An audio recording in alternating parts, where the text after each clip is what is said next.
Обычный зимний день. Природа спит. Но что-то нам вот так вот говорит. Сегодня мамин праздник, сегодня мамин день. Я знаю, любит мама гвоздику и сирень. Но в марте нет гвоздики, сирени не достать, поэтому позвольте мне цветы нарисовать.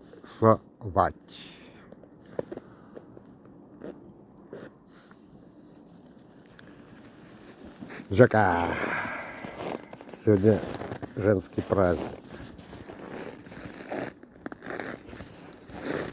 Но еще у нас зима. И нет никаких цветов. Вот когда мы срываем, ломаем что-то, смыслы вопреки здравого смысла и разума,